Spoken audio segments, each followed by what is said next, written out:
Bismillahi, alhamdulillahi wahda, la nabiyya ba'da. Assalamualaikum warahmatullahi wabarakatuh. Alam ba ninyo mga kapatid, sa pananampalataya ng Islam,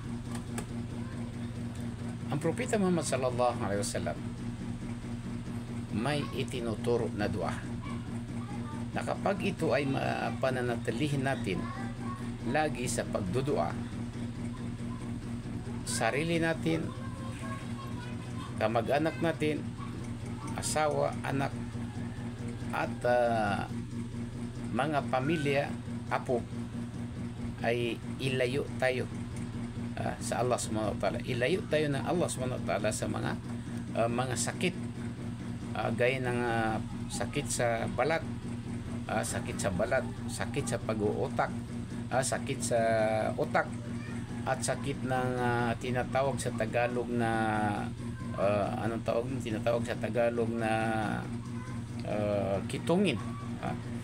Kung sa Maranao pa ay kabuah. So para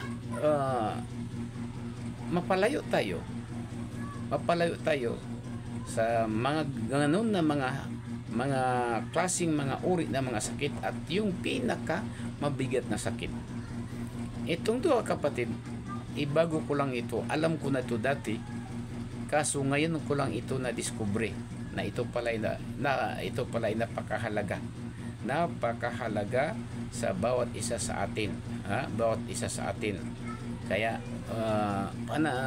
ugaliin natin ito ang magdudua, para maisama natin ating pamilya, mailayo sa mga ganun na klase mga sakit, mga bigat na sakit. Lagi nating itong idudua, at isama natin ang ating pamilya. Ang asli ng dua ito ay nagmula sa hadis ng Propeta Muhammad sallallahu alaihi wasallam. So kapag gusto mo na ang iyong pamilya maisama sa mga ganitong mga dua, mapalayo sila sa mga sakuna, sa mga klase-klaseng uri ng sakit ng mga bibibigat. So ito ang gagawin natin na dua. Bismillahirrahmanirrahim. Una, para katanggap-tanggap ang dua natin ay magsalawat tayo sa Propeta Muhammad sallallahu alaihi wasallam. Allahumma salli ala sayyidina Muhammad wa ala ali sayyidina Muhammad. Allahumma inna na'udzubika wa ahli wa auladi wa zuriyati minal barasi wal junun wal juzam wa min say'il asqam. Allahumma inna na'udzubika wa ahli wa auladi wa zuriyati minal barasi wal junun wal juzam wa min say'il asqam. Balikan natin. Allahumma inna na'udzubika. Allahumma inna na'udzubika wa ahli wa auladi wa zuriyati minal barasi wal junun wal juzam wa min say'il asqam.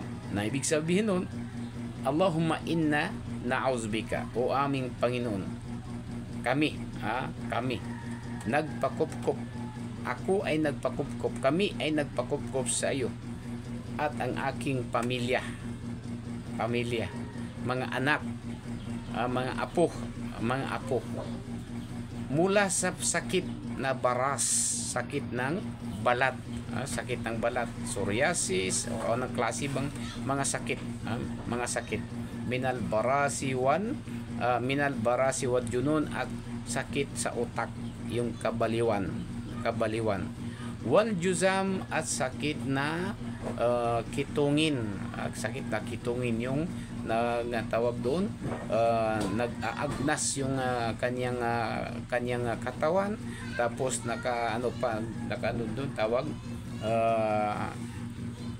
tawag doon, nakatakod pa sa ibang makaano pa siya sa iba. Yun ang hihilingin natin sa Allah subhanahu wa ta'ala na mailayo tayo dyan. wal juzam wa min sayil askam, at yung pinaka masamang sakit. Yan ang ihilingin natin sa Allah SWT, mapalayo tayo dyan. O aming Panginoon, kami ay magpakupkup sa iyo, ang aking pamilya, ang aking mga anak at mga inapo, mga inapo gaya sa akin, may mga apo na, mula sa sakit ng balat at sakit ng pagkabaliw at sakit ng kitungin, at sa mga lahat ng mga sakit, mga sasamang mga sakit. Yan ang lagi nating idudua sa Allah subhanahu wa ta'ala. Assalamualaikum warahmatullahi